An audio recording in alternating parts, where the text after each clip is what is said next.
Hey, what's up everyone? It's Simply Express and welcome back to the channel. It's been a whole year. It's actually been much longer than a year since I posted my last video, mainly just because there hasn't really been much for me to talk about. I've had a lot of shit going on in my life. I actually just went through a breakup with the girl I've been living with for 2 years, which was nice. Obviously very fun. However, that's not what I'm here to talk about. Today's video is going to be just kind of impromptu, off the cuff, just talking about general talking points, mainly gonna be the YouTube drama, like a constant spew of shit, you know. I'm sure we're all familiar at this point, and we just love to watch it because it feels like it's the only funny thing that happens now. I say that from the perspective of a guy who is not embroiled in any of this kind of shit. Obviously, you have the most recent drama, like Call Me Carson, Pyrocynical Turkey Tom, Dream. I'm sure there's others that I'm probably missing, but just haven't heard about or just don't really give a flying shit about. Those ones are the prime suspects for me,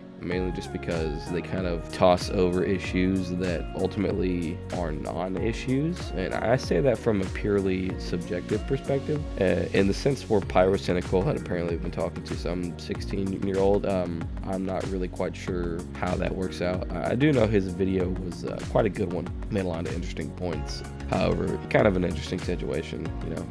I don't want to make too many comments on him in particular. The Call Me Carson stuff, also pretty interesting to look at, mainly just because of the one fact that keeps getting thrown around of she was 17 and he was 19. You know, I hear a lot of people calling that pedophilia, and I'll just be honest, that's not pedophilia. I mean, I'm not really sure how by the legal definition that works, right? But I do know a lot of people say that she was 17, he was 19. That kind of shit happens all the time.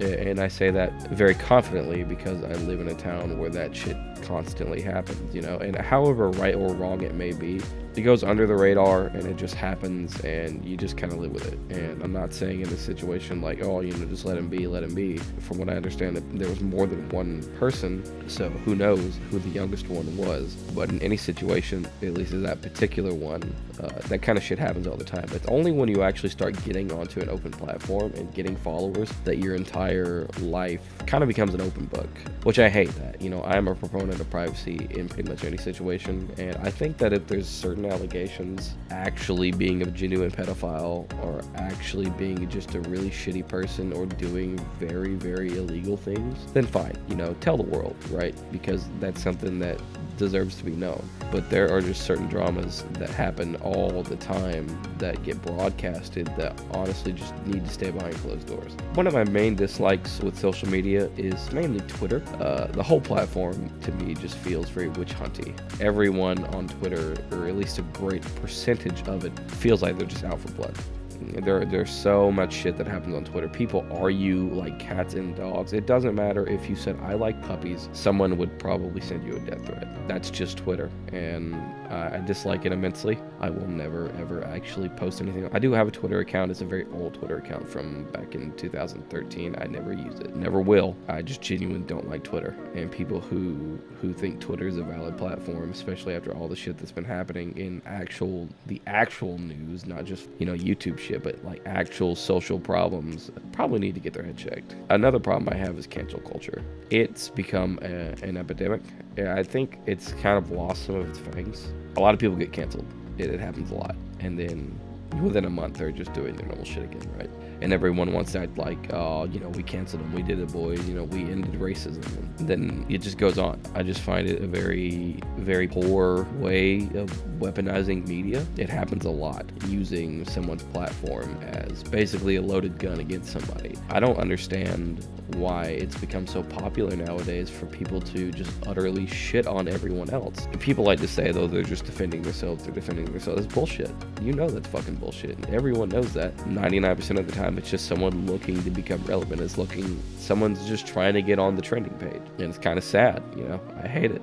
I don't think anybody likes it, except the ones who benefit from that. Keemstar in particular, I think the guy's an incredibly trashy person. I think he's an honest guy, and I appreciate his honesty. I do. Genuinely dislike someone whose entire career is based off of drama. And watch me say that, and then this video get like a fucking 1,000 views, and then I actually become a decent YouTuber because of me talking about drama. However, there's a few things that I genuinely do like about social media. One of the things is that people can actually speak out and be heard. Kind of goes hand in hand with the whole witch hunting and cancel culture. Someone can actually actually make their voice heard and make their opinions heard, and in a way that it's basically the public soapbox. And social media has tried so hard to condemn its users for using it like a soapbox, when at the beginning, that's exactly what it was. Exactly what YouTube, exactly what Twitter, exactly what all other major social media platforms were supposed to be, was more or less a social soapbox. Obviously, it was also for just general video sharing and friends, but whenever you give people the ability to broadcast themselves and be heard, you immediately open up the can of worms that is free speech. And that's just going to happen. And a lot of platforms have tried to staunch that. The most recent one is Twitter, but just in general, I think whenever you start banning, you really start to step the bounds on what censorship is. Anyway, moving on from that. Another thing I generally like about general use of media is constructive criticism. It can be helpful. It's nice whenever you have that open venue for people to tell you what you've done is shitty or good or bad, especially in a case where it actually deserves to be said. You know, there's not one in particular that comes to mind, right? But just in general, it feels like when people are able to say something back to the headliner names, it becomes more even. And another thing is not everybody wants to witch hunt. Not everyone wants to cut off the head of the current drama. Let's put this guy's head on a stake, or, you know, hey, let's give him a medal. You know, it feels like it's either celebration or condemnation. It's just sad. The whole state of social media has become, it's very difficult to put yourself on a platform and be heard and expect anything good to come out of it now. It's just gotten to that point. You know, I hope it gets better. It probably won't. Social media, I think at this point, has just become the crux. People have turned it into their lives, basically. They've made social media their entire existence. And hopefully, you know, people will learn to get away from that. I know a lot of the internet is about my age demographic, you know, 20 to 30. So I think hopefully as we get older and the next generation becomes, you know, more prevalent, that they learn to just chill out a little bit and just breathe. Well, that's really all I had to say. My name is Simply Express. Thank you so much for watching the video. If you liked the video, just hit that like button, hit that subscribe button, and hit the notification bell to get some more notifications for the next time I post. I don't really have any other social media. I have some in the banner. I will post whatever I'm still actively using, if I'm using anything at all. Anyways, it's nice seeing you guys, and we'll see you in the next video.